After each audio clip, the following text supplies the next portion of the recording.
Então veja nosso pai Abraão. E exatamente porque Abraão, veja, ele nem levanta os olhos, ele deixa que Ló escolha. Quantas vezes na paróquia a gente tem dificuldade de criar espaço para os outros? Tem dificuldade. Se a gente viu um leigo que é bom naquela área, que ameaça a minha, né? Aí vem aquela ideia miserável. O leigo é como unha, quando cresce a gente corta. Né? Eu já escutei isso de padres que vivem com a boca cheia de pastoral para lá, pastoral para cá. Mas não pise no meu calo que eu lhe corto as unhas. Veja, quantas vezes a gente é assim? Por insegurança, por apego, por falta de capacidade de se olhar, de olhar as coisas diante de Deus, de ser livre de verdade. Isso é tão bonito, né? Criar espaço para os outros. Abraão dá espaço a Ló. Escolha. Né? A alegria, para mim, a coisa mais... A autoridade na igreja é essa. É a autoridade que eu tenho de fazer outros felizes. Isso é uma autoridade imensa. A autoridade de promover outros, de ajudar outros. Essa é a autoridade. A autoridade que se mostra onde eu posso mexer com você, eu posso tirar você daí, eu posso, né, com muito jeitinho, e a nossa autoridade e o poder religioso é enorme. Porque como quem não quer nada, eu vou queimando a pessoa na paróquia. Se eu souber dizer para as pessoas certas, daqui a pouco aquele lá está sozinho. Eu matei meu irmão. Lindo. Eu que era pastor para dar vida, para promover, matei meu irmão. Porque me senti ameaçado por ele. É isso aqui. Nosso pai Abraão dá espaço, cria espaço. Agora, por que cria? Não é porque lê um livro de pastoral, não. É porque vive diante de Deus. É porque vive diante de Deus. Vinde a mim, aprender de mim. É Ele que nos mostra o que a gente é. É Ele que às vezes mata a gente de vergonha. Porque mostra a gente a presepada que a gente fez, como a gente foi mesquinho ali, como a gente foi ruim aqui, como a gente foi pouco generoso nessa situação. A gente morre de vergonha diante dele. Aí depois que morre de vergonha, ele diz, e eu te perdoo. Vamos recomeçar, me dê a mão. E aí a gente vai como peregrino, caminhando, aprendendo com ele a vida toda. Bom, no fim, Deus renova a promessa a Abraão. Toda a terra que vês, eu te darei a ti e a tua posteridade para sempre.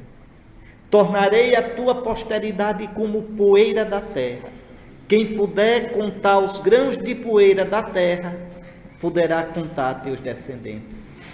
Mais ainda, como penhor, como pregustação da realização da promessa, que ainda é só promessa, Deus faz Abraão tomar posse da terra simbolicamente. Levanta-te, percorre essa terra no seu comprimento e na sua largura, porque eu te darei. Abraão não tem nada, coitado, nem terra, nem filho. O tempo vai passando e Deus mantém a promessa. Eu te darei. Em resposta, Abraão constrói ao Senhor mais um altar. É assim que termina o texto. A sua vida é vida em relação com Deus, em adoração. O seu caminho é pontilhado de altares, erguidos ao seu Deus. É vida que vai se tornando história sagrada, história santa, caminho para Deus. Essa deve ser a nossa vida. Vale a pena a gente olhar, fazer uma recordação do nosso caminho. Os momentos mais alegres e mais difíceis da minha vida. E perguntar, ali eu vi a mão de Deus? Ali eu ergui um altar para Deus? ou ali eu me meti sozinho, naquela alegria ou naquela tristeza. Não consegui ver Deus. Eu deixei aqui para vocês vários, além das perguntas, eu deixei um texto aqui muito interessante, né, de um místico ortodoxo lá no Monte Athos. Vale a pena vocês lerem como esse homem, como esse monge agia, como esse monge tinha um coração amplo, como esse monge criava espaço para os outros. Mas eu repito, olha, hoje a gente na igreja tem uma tentação muito grande de engolir o politicamente correto. Qual é a miséria? No fundo, o politicamente correto é pelagiano. É pelagiano. Não existe pecado, existe culpa.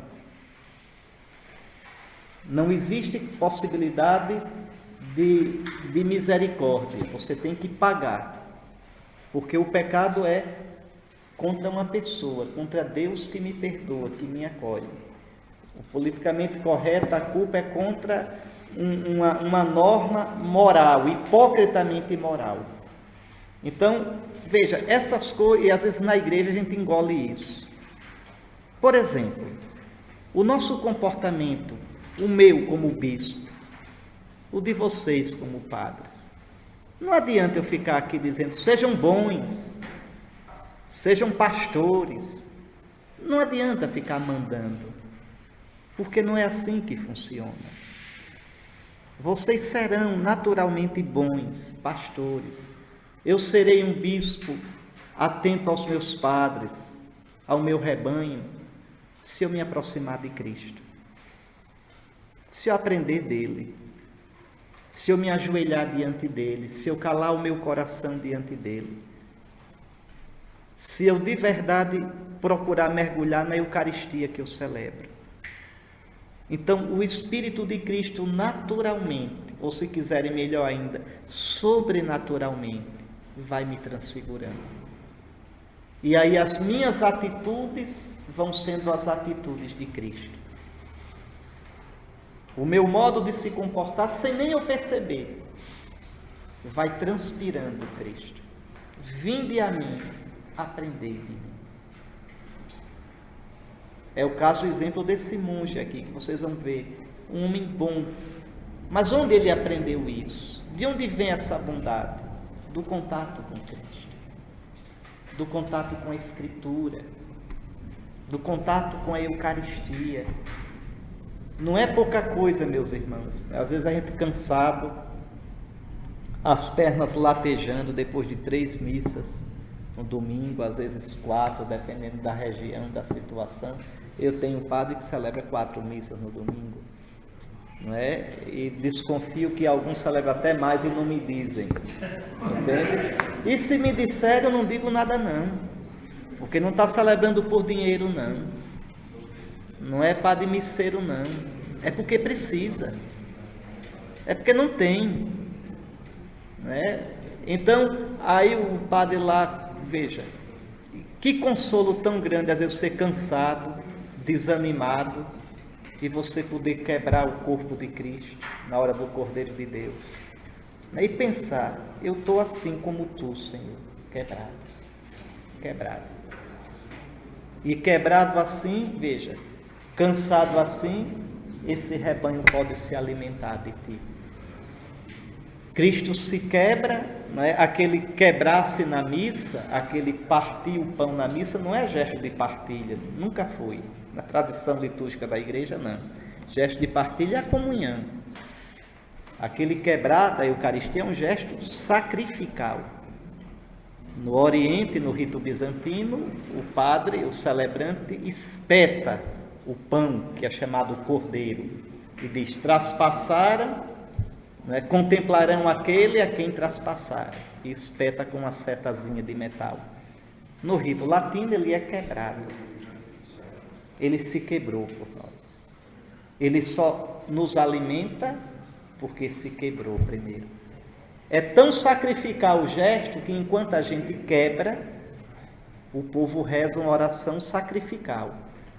Cordeiro de Deus, Cordeiro imolado, Cordeiro sacrificado pelos nossos pecados.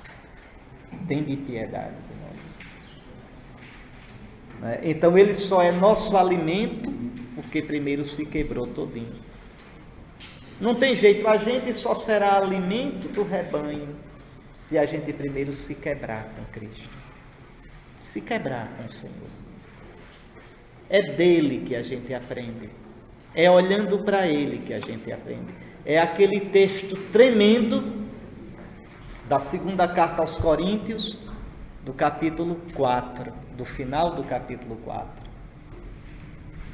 A vida trabalha em vós, a morte trabalha em nós. Não tem jeito. A vida só trabalha no rebanho se o pastor morrer.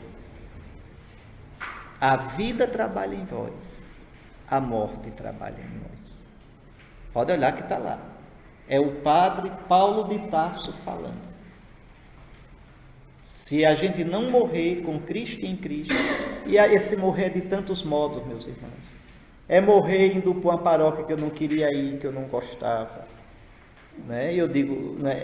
É morrer aturando certas situações, que se eu pudesse eu mudava logo, mas eu não vou mudar, senão eu vou estropiar o rebanho. Do que adianta, eu faço como eu quero, mas acabei o rebanho. Eu saber esperar o tempo, eu saber fazer na medida certa. Eu vou morrendo de tantos modos. Né? Morrer aqui, em tudo aquilo que eu me nego, eu morro. Em tudo aquilo que eu nego, o meu ritmo, a minha vontade, a minha sensibilidade, minha comodidade, eu estou morrendo. Às vezes as pessoas nem notam.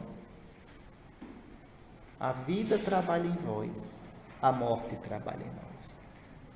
Veja, o que me interessa é o bem do rebanho. O que eu puder fazer, que São Paulo diz tão bonito, né? Eu me despenderei mais ainda pela vossa salvação. Fiz-me tudo para todos. É isso, criar espaço. Isso a gente aprende de Jesus, do bom pastor. Vinde a mim, aprendei de mim. Não é uma teoria. Não é um curso de pastoral que me dá isso. Não é. É tranquilo, não é. A gente tem mania de ter curso para tudo hoje. Isso a gente aprende rezando. Rezando. É olhando Jesus. É experimentando com Jesus. Aí termina interessante. Eu acho que vocês todos já sentiram isso, ou a maioria já sentiu. A gente às vezes diz, meu Deus, não sou eu quem ama. Não sou eu. Esse amor não vem de mim. É Cristo que ama em mim. É interessante. Uma coisa que sempre me impressiona no povo de Deus é que o povo vê a gente. O povo não vê a gente como um homem qualquer. As crianças correm para abraçar a gente. Elas não abraçam qualquer homem, não abraçam. Mas correm para abraçar a gente. Para nos pedir a bênção. Os jovens, os casais deixam a gente entrar na casa deles de um modo que... Por quê? Porque eles veem Cristo na gente. Eles veem Cristo. Se vem beijar a nossa mão, é por causa de Cristo.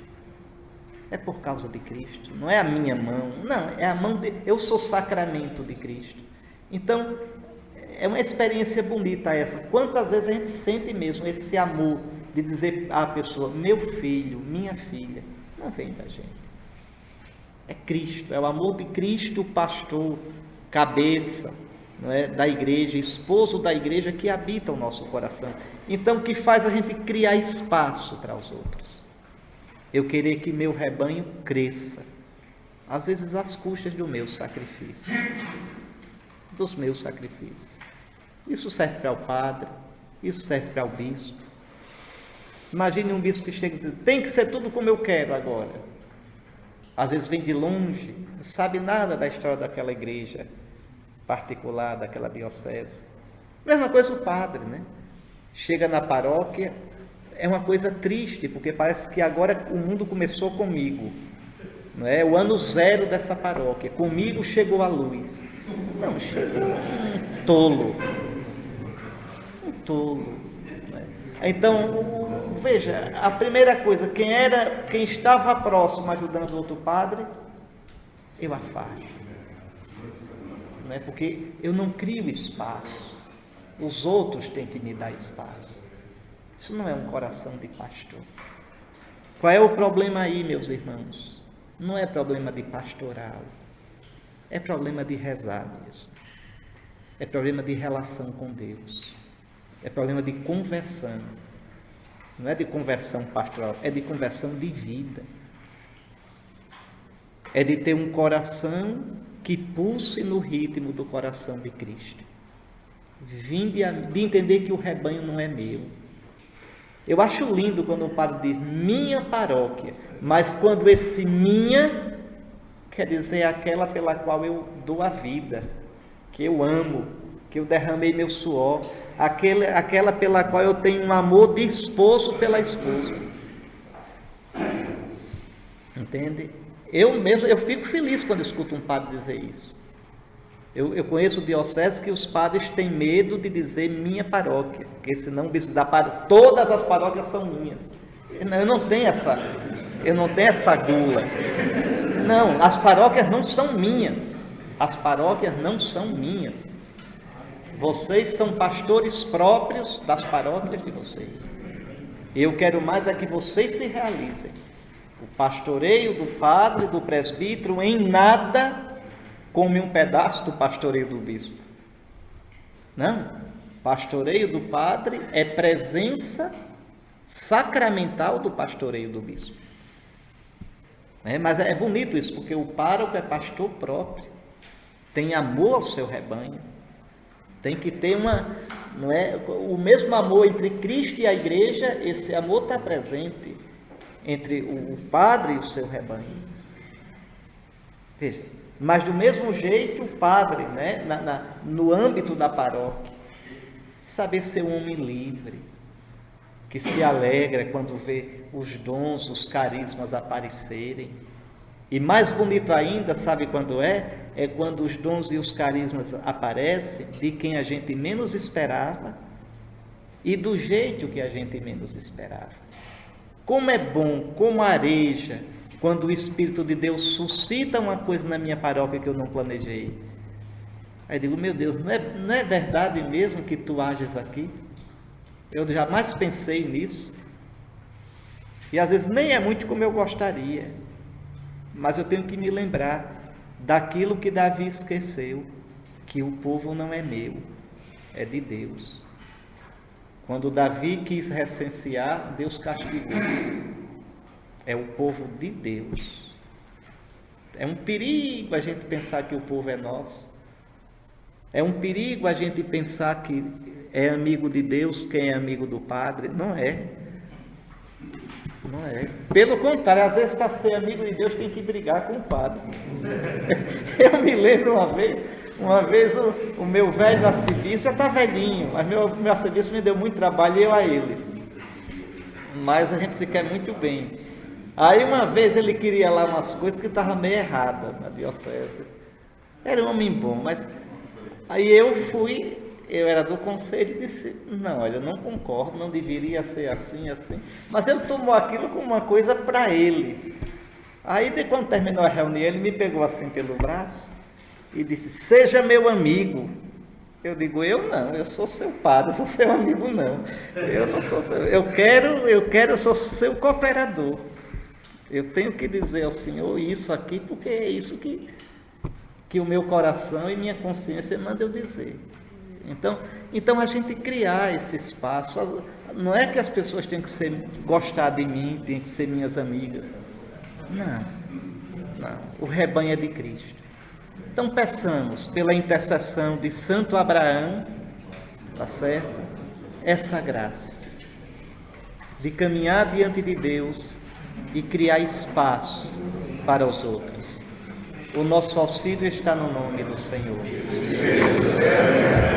É santo, sim, Santo Abraão.